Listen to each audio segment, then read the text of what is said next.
Pada suatu pagi yang cerah di bulan Mei, Aulia melangkah keluar dari rumahnya menuju stasiun Bandung. Malam sebelumnya, ia sama sekali tidak bisa memejamkan mata, pikirannya melayang, bermimpi tentang pertemuan yang sangat ia nantikan. Hari ini, kekasih hatinya, Dimas, akhirnya pulang setelah menyelesaikan masa tugasnya sebagai prajurit TNI di perbatasan. Stasiun sangat ramai, namun Aulia berjalan menyusuri peron seolah tidak melihat siapapun di sekitarnya. Tatapannya lurus ke depan, berusaha menemukan sosok pria itu di antara kerumunan. Tiba-tiba, ia mendengar suara berat yang sangat akrab memanggilnya, "Aulia." Saat ia berbalik, di sanalah Dimas berdiri. Mengenakan seragam kebanggaannya, tersenyum hangat menatapnya. Aulia langsung berlari dan memeluknya erat. "Kamu akhirnya pulang," bisiknya, tak kuasa menahan air mata bahagia. Sebagai pembaca, hati saya ikut tersentuh di momen ini.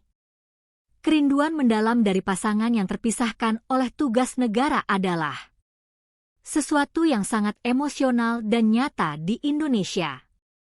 "Maaf sudah membuatmu menunggu lama," jawab Dimas sambil membelai rambut Aulia yang berbalut hijab dengan lembut. "Tapi aku sudah kembali, seperti janjiku." Selama berminggu-minggu setelah kepulangan Dimas, mereka seakan menebus waktu yang hilang. Mereka sering berjalan-jalan di taman balai kota, di mana Aulia menceritakan kesehariannya sebagai mahasiswi Fakultas Ilmu Budaya, curhat tentang teman-temannya, serta masa-masa sulit saat merindukan Dimas. Dimas mendengarkan dengan penuh kasih. "Bagaimana dengan masa tugasmu? Pasti berat." "Ya?" tanya Aulia. Dimas tersenyum tipis. "Tentu saja berat, tapi bayanganmu yang membuatku bertahan setiap hari." Di tepi danau buatan, Dimas menatap mata Aulia dalam-dalam dan berjanji, "Aku mencintaimu dan tidak akan pernah meninggalkanmu." Mereka pun tersenyum dan saling bertukar tatap penuh cinta. Menurut saya, ini adalah fase bulan madu dari hubungan mereka. Kembalinya, Dimas memberi Aulia harapan akan masa depan yang cerah. Suatu sore, saat mereka sedang duduk di sebuah kafe menikmati es kopi susu gula aren, mereka mulai merencanakan pernikahan. Aulia bermimpi tentang pernikahan adat Sunda dengan kebaya putih yang anggun, dihadiri keluarga besar dan sahabat. Dimas menggenggam tangannya, "Aku akan segera mencari pekerjaan tetap untuk menghidupi keluarga kita, dan kamu selesaikanlah skripsimu." Aulia sangat bahagia. Ia percaya cinta mereka bisa melewati ujian apapun. Namun, tidak semua orang senang melihat kebahagiaan mereka. Malam itu, dalam perjalanan pulang, mereka berpapasan dengan Maya, teman SMA Aulia yang sejak dulu diam-diam menyukai Dimas. Dengan nada suara yang manis namun dibuat-buat, Maya menyapa, "Hai kalian. Habis kencan ya?" Aulia dengan polos menjawab mereka sedang membahas rencana pernikahan. Maya tersenyum sinis, "Wah, pernikahan.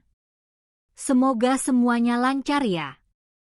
Kalian tahu kan, nggak semua pasangan yang terlihat bahagia akhirnya berakhir baik. Apalagi kalian masih muda." Dimas dengan tegas membalas bahwa cinta mereka kuat. Setelah Maya pergi, Aulia merasa gelisah. Namun Dimas menenangkannya, mengatakan bahwa Maya hanya iri. "Disinilah saya. merasa kesal. Di masyarakat kita, selalu ada sosok toksik seperti Maya yang suka menyebarkan fitnah dan merusak kebahagiaan orang lain karena rasa dengki. Keesokan harinya, mereka berkunjung ke rumah orang tua Dimas di pinggiran kota. Ibunda Dimas, Ibu Tari, menyambut Aulia dengan sangat hangat. Di teras rumah, sambil menikmati teh manis hangat dan pisang goreng, mereka menyampaikan niat untuk menikah. Ibu Tari sangat mendukung dan bahagia Aulia akan menjadi menantunya. Aulia merasa sangat diterima, cinta dan dukungan keluarga ini adalah sesuatu yang sangat ia syukuri. Namun, bayangan gelap mulai merayap. Meski mereka sering bertemu, Aulia mulai menyadari perubahan sikap Dimas. Kadang, pria itu menatapnya dengan pandangan penuh keraguan dan kecurigaan. Di lain waktu, ia hanya diam dan melamun. Saat ditanya, Dimas selalu beralasan sedang memikirkan pekerjaan. Aulia mencoba percaya penuh pada calon suaminya itu, menepi segala firasat buruknya.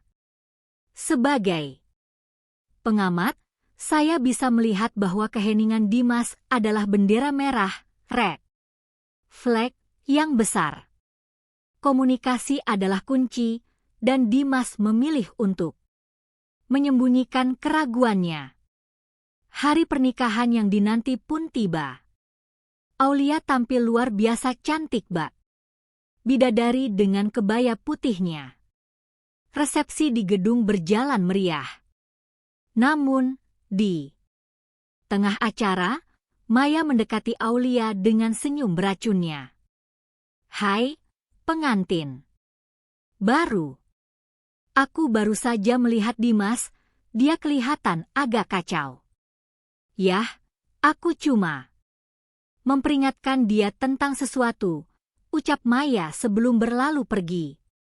Jantung Aulia berdegup kencang. Tak lama, Dimas memanggilnya ke lorong gedung yang sepi. Wajah Dimas pucat dan kecewa. Maya memberitahuku sesuatu. Suara Dimas bergetar. Dia bilang, selama aku bertugas di perbatasan, dia sering melihatmu berduaan dengan pria lain.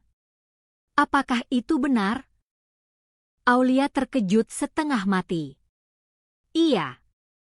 Menangis dan bersumpah bahwa itu adalah fitnah murahan, namun di mata Dimas, benih keraguan itu sudah tumbuh dan berakar. Hati saya hancur melihat ini.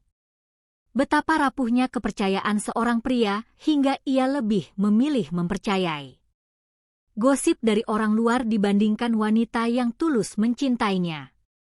Sebulan setelah pernikahan, Aulia sering merasa pusing dan mual. Ia pergi ke klinik dan dokter membawa kabar gembira, Aulia positif hamil. Namun, reaksi Dimas sungguh di luar dugaan. Alih-alih bahagia, ia bersikap dingin.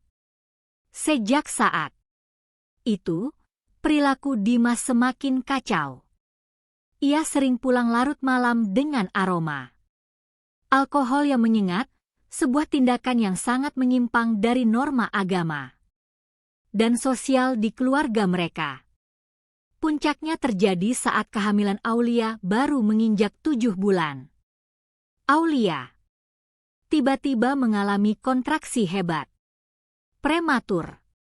Malam itu, Dimas pulang dalam keadaan mabuk dan marah.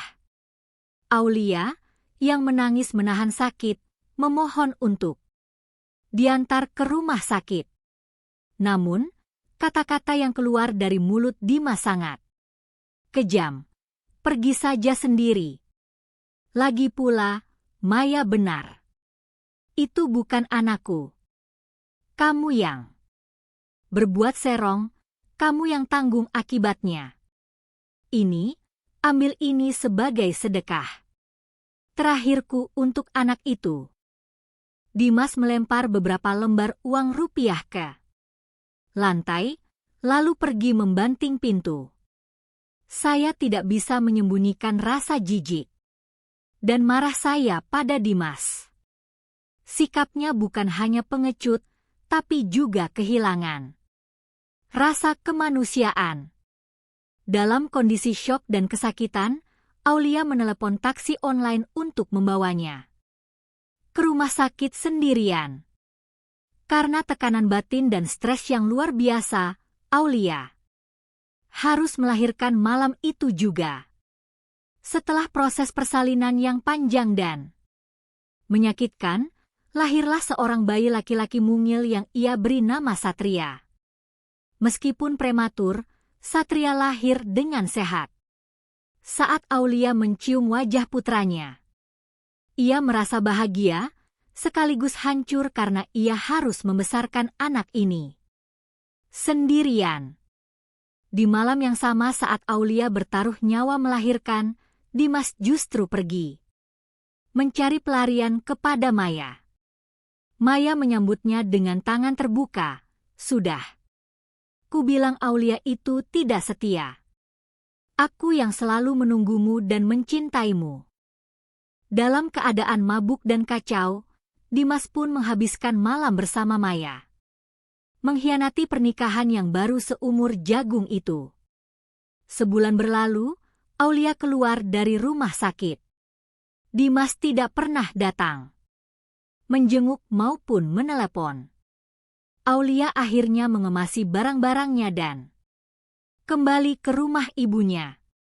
Ia bertekad untuk bangkit demi Satria.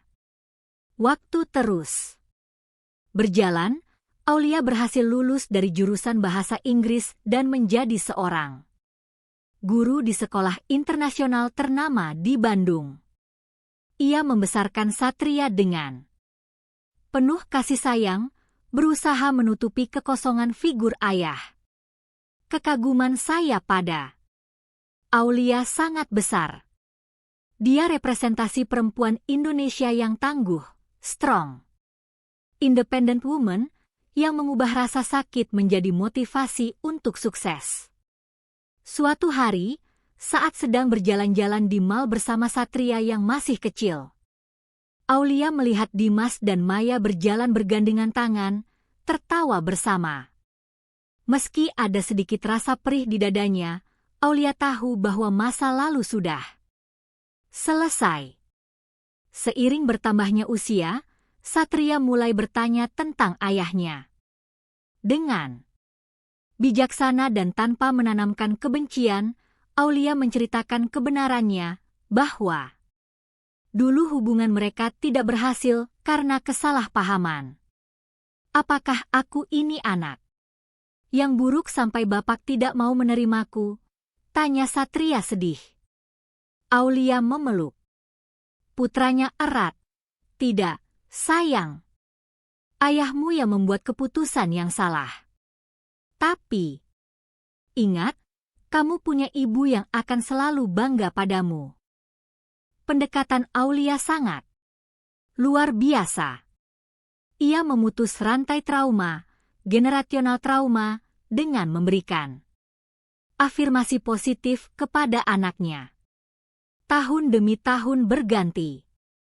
Satria tumbuh menjadi pemuda yang cerdas, berbakti, dan berhasil lulus dengan predikat cum laude sebagai sarjana teknik. Ia kini bekerja di sebuah perusahaan besar dan hidup mandiri. Suatu akhir pekan, Aulia dan Satria yang kini sudah dewasa berjalan-jalan santai di area alun-alun kota. Di sebuah sudut taman, mereka melihat seorang gelandangan yang berpakaian compang-camping, duduk mengemis dengan wajah penuh penderitaan.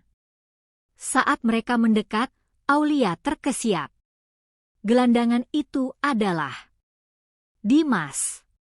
Tubuhnya kurus kering, matanya memancarkan keputusasaan dan kesepian yang mendalam. Dimas menengadah dengan mata merahnya, minta sedekahnya, Bu?" ucapnya serak. Namun, saat tatapan mereka bertemu, Dimas mengenali Aulia. Detik berikutnya, matanya tertuju pada pemuda gagah di sebelah Aulia. Jantung Dimas seolah berhenti berdetak. Wajah pemuda itu bagaikan pinang dibelah dua dengan wajah Dimas saat masih muda. Bukti yang tak terbantahkan bahwa itu adalah darah dagingnya sendiri. Aulia menatap Dimas dengan tenang, namun sorot matanya tegas. Ia membuka tasnya, mengambil beberapa lembar uang, dan menjatuhkannya di hadapan Dimas. "Ini sedekah terakhirku untukmu," ucap Aulia dengan nada dingin, mengulangi kata-kata menyakitkan yang dulu Dimas lontarkan padanya. Aulia lalu menggandeng tangan Satria dan berjalan pergi tanpa menoleh lagi. Akhir cerita ini memberikan kepuasan emosional yang luar biasa bagi saya. Karma atau hukum tabur tuai dalam budaya kita benar-benar terjadi. Di momen itu, Dimas akhirnya menyadari kesalahan fatalnya. Ia telah membuang permata demi mempercayai kebohongan dan bisa maya. Namun nasi sudah menjadi bubur, penyesalan selalu datang terlambat. Sisa hidup Dimas kini hanya akan dihabiskan dalam siksaan rasa bersalah atas keluarga bahagia yang ia hancurkan dengan tangannya sendiri.